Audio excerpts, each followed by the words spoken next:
Subscribe करें हमारे YouTube channel को और बेल आइकन को प्रेस करें हमारे लेटेस्ट वीडियोस को देखने के लिए।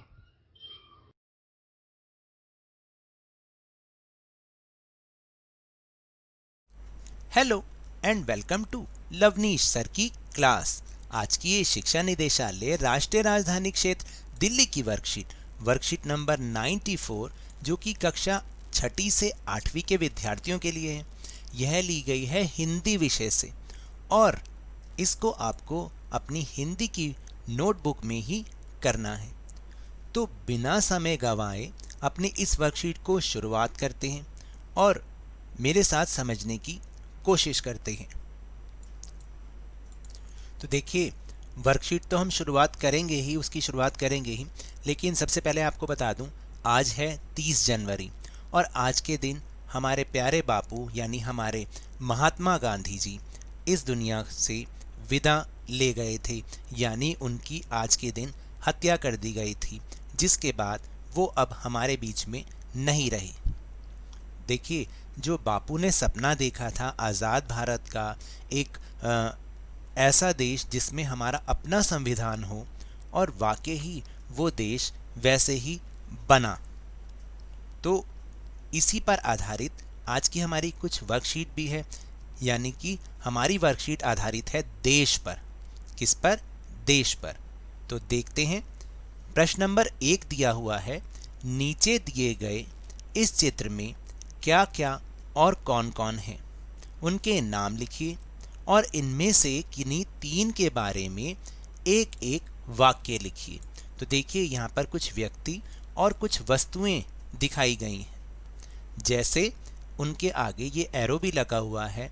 तो जो सबसे पहले हैं, देखिए ये कौन है? ये हैं पंडित जवाहरलाल नेहरू। इसके बाद ये कौन है?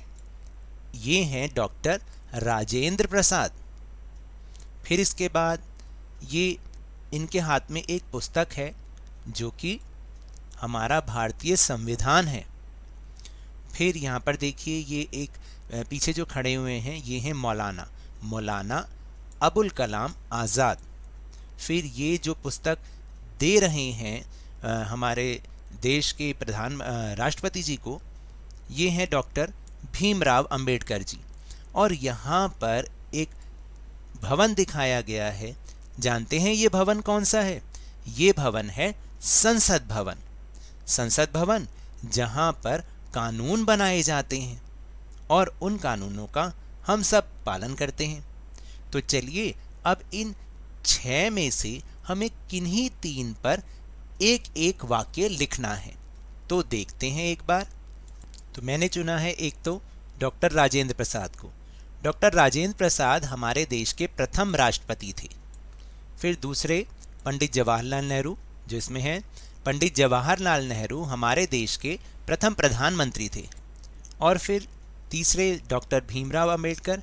डॉक्टर भीमराव अंबेडकर को भारतीय संविधान का निर्माता कहा जाता है, यानी उसको बनाने वाले जो व्यक्ति थे वो थे डॉक्टर भीमराव अंबेडकर। तो ये हुआ पहला प्रश्न। अब हम चलते हैं अपने दूसरे प्रश्न के ऊपर। नीचे दिए गए गीतों में से आपने कौन कौन से गीत सुने हुए हैं, उनके आगे या उन पर सही का निशान लगाइए। तो देखिए, मैंने तो सभी गीतों पर ये सही का निशान लगा दिया है। आपने जो गीत सुने हुए हों, आप उनके आगे सही का निशान लगाइए। लेकिन मैं एक बार आपको सुना दूं, तो अगर आपने नहीं भी सुने होंगे तो भी आप उसको सुनकर जान जाएंगे।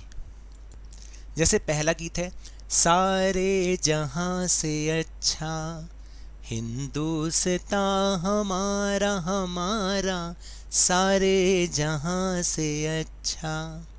फिर दूसरा है, ऐ मेरे वतन के लोगों जरा आँख में भर लो पानी, जो शहीद हुए हैं उनकी जरा याद करो कुर्बानी।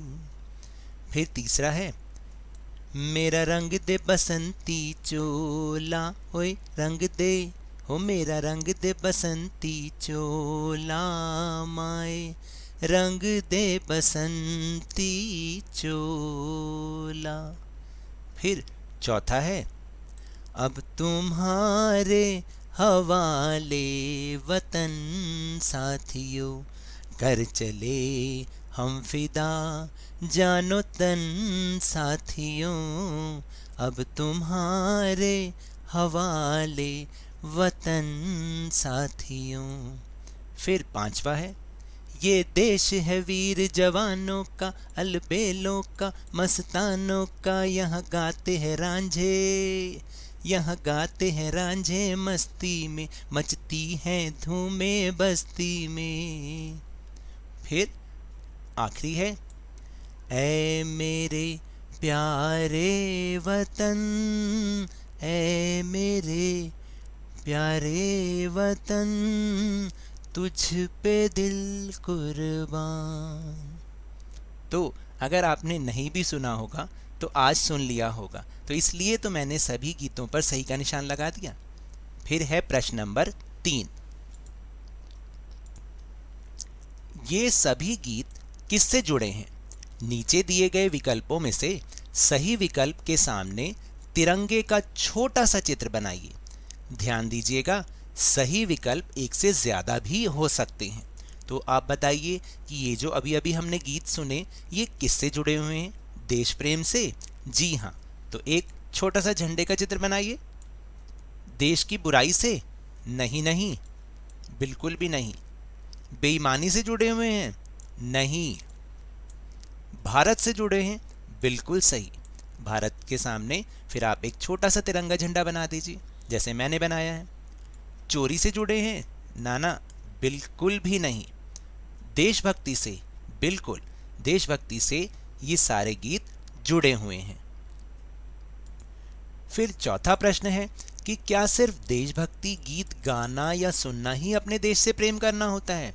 जी नहीं, ऐसा नहीं है। और पांचवा प्रश्न बिल्कुल इससे जुड़ा हुआ है, यदि हम अपने देश से प्रेम करते हैं तो हमें अपने देश के लिए क्या क्या करना चाहिए? कौन कौन से काम हम अपने देश के लिए हर दिन कर सकते हैं? तो देखिए, सबसे पहला जो है कि हमें अपने देश की इज्जत को कभी कम नहीं करना चाहिए, यानी हमें अपने देश की बुराई कभी नहीं करनी चाहिए। अधिकारों के साथ साथ देश के प्रति अपने कर्तव्य को भी निभाना चाहिए। हमारा हर कार्य राष्ट्रहित में होना चाहिए। और उसके बाद कौन कौन से काम हैं जो हम हर दिन भी कर सकते हैं? जैसे हमें संविधान के नियमों का हमेशा पालन करना चाहिए, संसाधनों को व्यर्थ नहीं गंवाना चाहिए, सभी को अपने चारों ओर साफ सफाई रखने के लिए स्वच्छता अभियान में भाग लेना चाहिए, और देश के सभी नागरिकों को एक दूसरे के लिए सम्मान की भावना रखनी चाहिए। क्योंकि देखिए, देशभक्ति सिर्फ यही नहीं कि जाकर अपनी जान गंवा दो, वो तो है ही सबसे बड़ी देशभक्ति, लेकिन अगर हम इन चीज़ों का पालन करें जो अभी हमने आपके साथ ये विचार विमर्श किया है जिनके ऊपर, तो ये भी एक देशभक्ति का ही उदाहरण है। तो हमें भी ऐसा ही करना चाहिए। तो ये तो थी आज की वर्कशीट। अगर मेरे इस तरह समझाने से आपको थोड़ा सा भी समझ में आया हो तो इस चैनल को ज़्यादा से ज़्यादा सब्सक्राइब कीजिए, लाइक कीजिए और बहुत ज़्यादा शेयर भी कीजिए। और हाँ, मेरे साथ इसी तरह आसानी से वर्कशीट को समझते रहिए, लेकिन ध्यान और मन लगाकर पूरी मेहनत और लगन के साथ ऑनलाइन ही सही पढ़ते ज़रूर रहिए। और अगर आपको कोरोना वायरस से बचना है ना, तो मास्क ज़रूर पहनिए, और जब भी संभव हो और जब भी उपलब्ध हो इसकी वैक्सीनेशन ज़रूर करवाएं, क्योंकि कोरोना को हराना है और ज़िंदगी को एक बार फिर से सुहाना बनाना है। इसी उम्मीद के साथ बहुत बहुत धन्यवाद।